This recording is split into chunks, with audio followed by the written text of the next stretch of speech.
Hi, this is Fatah Mohammed, a Moroccan high school teacher of English. For our today's session, let's discuss these two examples. Yusuf works hard, Yusuf gets bad marks. Let's say that this is fact number one and this is fact number two.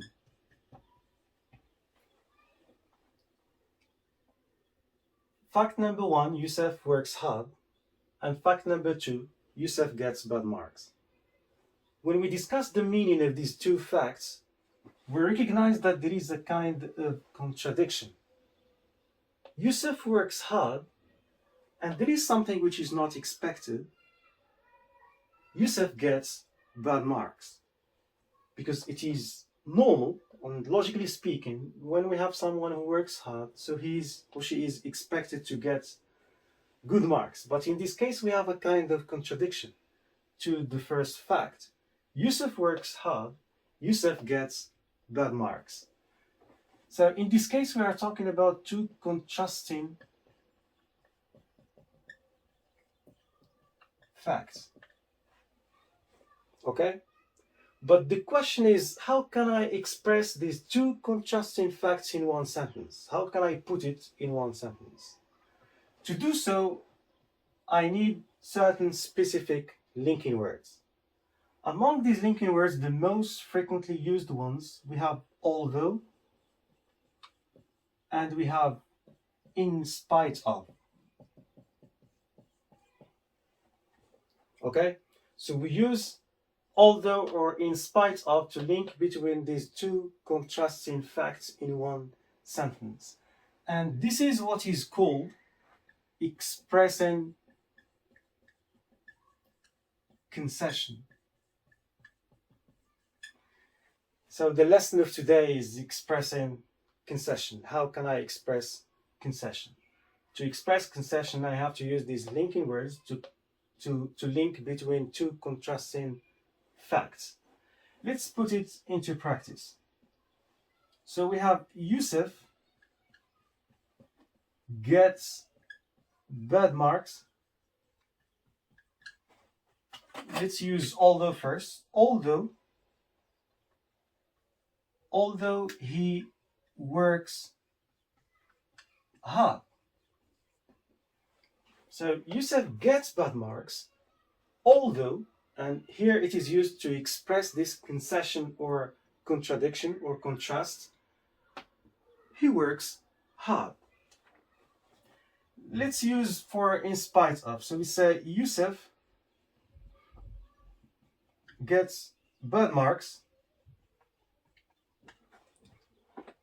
in spite of. And when we use in spite of, so there are three possibilities. Number one, we can say in spite of working hard.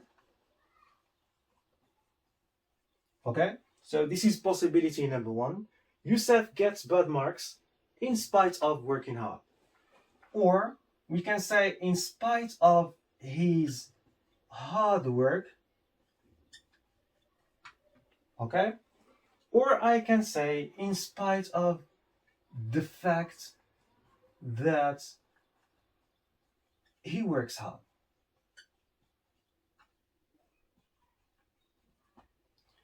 Whatever I may use, so they have the same meaning, but the difference just in terms of the structure of the sentence.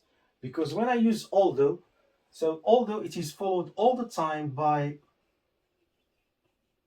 subjects plus verb and then plus what follows. This is for although. But when we speak about in spite of, so we have three possibilities. So it can be followed by verb ing,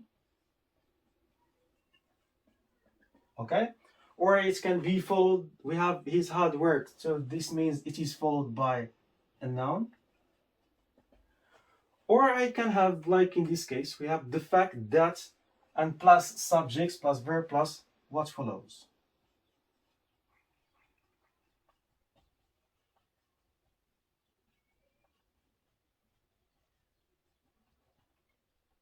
So generally speaking, this is the rule when we use although or in spite of. Although is all the time followed by subjects, verb, and plus what follows. In spite of is followed by verb ing or noun or the fact that plus subjects plus verb plus what follows. And of course, we don't have only although or in spite of, we have other linking words. It's like although we have though, and we have even though.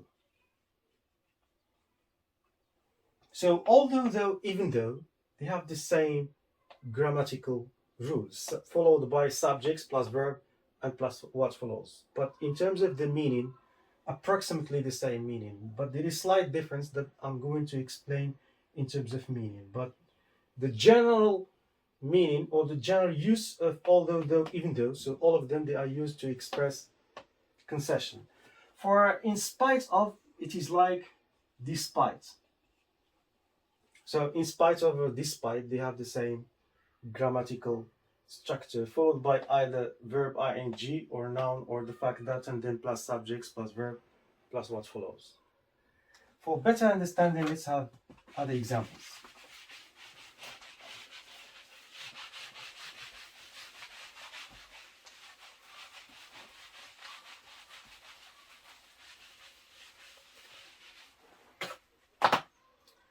For example, we may say he is happy.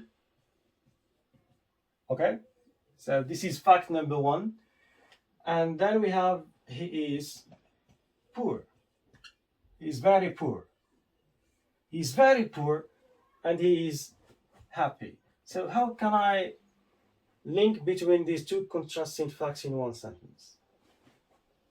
So we say he is happy. Okay, let's use although. Say although he is poor. Although, though, even though. So they have the same grammatical structure followed by subjects and then verb and then what follows.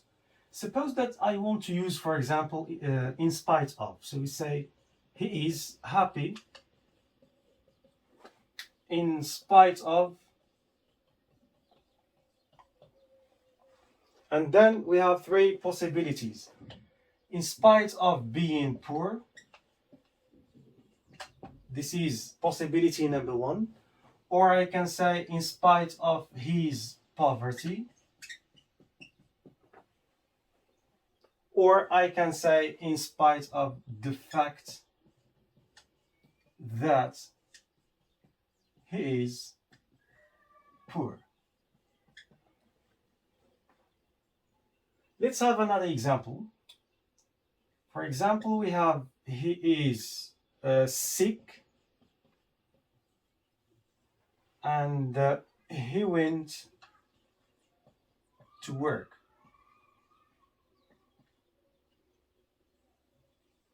He is sick, he went to work. So how can I put it in one sentence using these linking words? So we say he went to work. He went to work, although, or though, or even though. What? Even though he is sick. He went to work even though he is sick. Or I can use he went to work despite, and we have three possibilities: despite being sick, or despite his sickness, or despite the fact that he is sick. Right? So whenever I use these linking words, I have just to bear in mind that even though, although, followed by subject, verb plus what follows, and despite or in spite of, followed by verb ing or plus noun or plus the fact that subjects, verb, and then plus what follows. Okay? Let's have a conclusion to this lesson.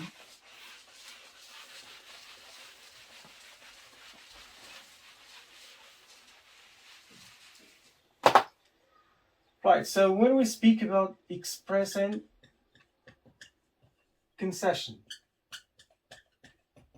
so expressing concession, you are in need of either subordinating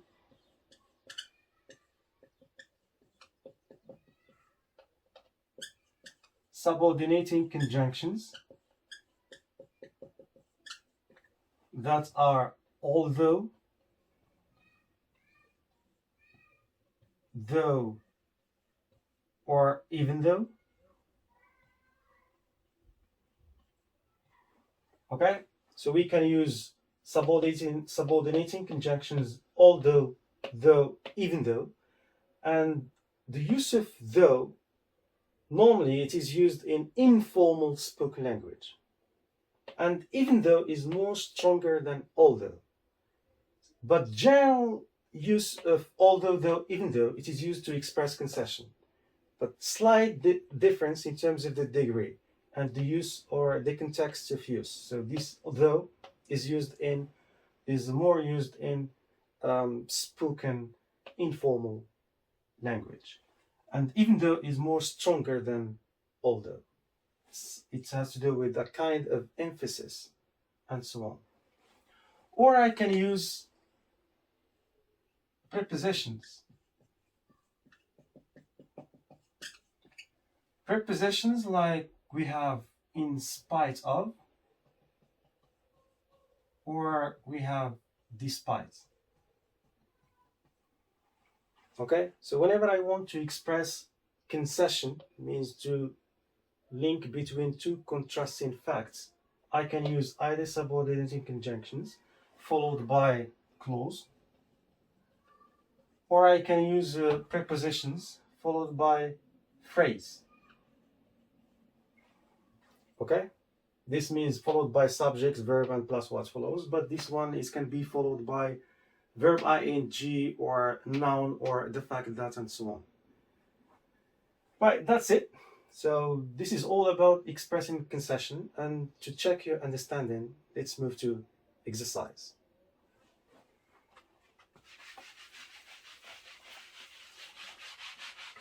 Concerning the exercise, so we have two exercises. Exercise A, put in although or despite. And here the problem is not the meaning, okay? Because although or despite, they have the same meaning, or they are used for the same objective, which is expressing concession. But here we check your understanding to the grammatical use or the grammatical structure of the sentence when we use although or despite. So you have to read the sentence, and if, for example, here I put although or despite, so I have to check what comes next.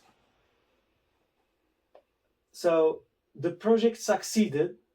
If I want to choose although or despite, so I have to understand all the difficulties, because we said that although it's followed by clause, subjects, verb, object, but despite it can be followed by noun, by verb ing, or by the fact that, and then subjects, verb, plus what follows. So here you have to check your understanding to the grammatical structure of the sentence.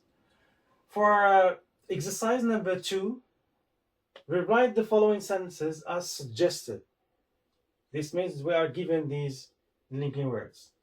He is fat, he runs very fast. This means if I want to use in spite of, so I have to know the meaning of these sentences. Because in spite of what, then we have something else. Okay? So you have to understand the meaning, and then you have to put in spite of. Just one thing to mention: in spite of, or although, or even though, or all these linking words used for expressing concession, they can be written first, they can be in the beginning of the sentence, or in the middle. Just when you put them in the beginning of the sentence, you have to put comma. It's like in this example. So this means when I put in spite of first, so in spite of, then comma, then you continue. Okay? But if you put it in the middle like this, so there is no comma. But the meaning is the same. Right, so you can stop the video, try to answer by yourself, and then you can check your answers, because I'm going to answer the exercise. Right, so we have the project succeeded all the difficulties. If I want to put although, this means it must be followed by subject, then verb, then plus what follows. But I don't have it there. All the difficulties, so we have a noun. In this case, I must put despite. Example number 2. It rained a lot. I enjoyed the holiday. I have it rained a lot. So it is subject, then verb, then plus what follows. I cannot put despite in this case, so I have to put although. Although it rained a lot, I enjoyed the holiday. He likes his job having a low salary. So he likes his job, and here we have verb ing. This means I have to put despite. Okay? Now let's move to the next exercise. Rewrite the following sentences as suggested. He is fat and he runs very fast. In spite of what? In spite of, and we have in spite of being fat, using verb ing, and we said that in spite comes first, so we have to put comma. In spite of being fat, he runs very fast, which means we have two contrasting facts. He's very fat and he runs very fast. She is hungry, but she doesn't want to eat. Even though what? Even though she is hungry, because even though it's like although followed by subjects, verb, and then plus what follows. Even though she is hungry, comma, she doesn't. And we have to omit but, because even though, although, they express the same meaning. So when we put it, so we have to omit but. She does not want to eat. Even though she is hungry, she doesn't want to eat. The last example, he lived in Britain for 5 years. He doesn't speak English. And we have although. Although what? Although he lived in Britain for 5 years, and because we have although first, so we have to put comma. He doesn't speak English. Right, that's it. That's all about this lesson, expressing concession. That's all. Thank you.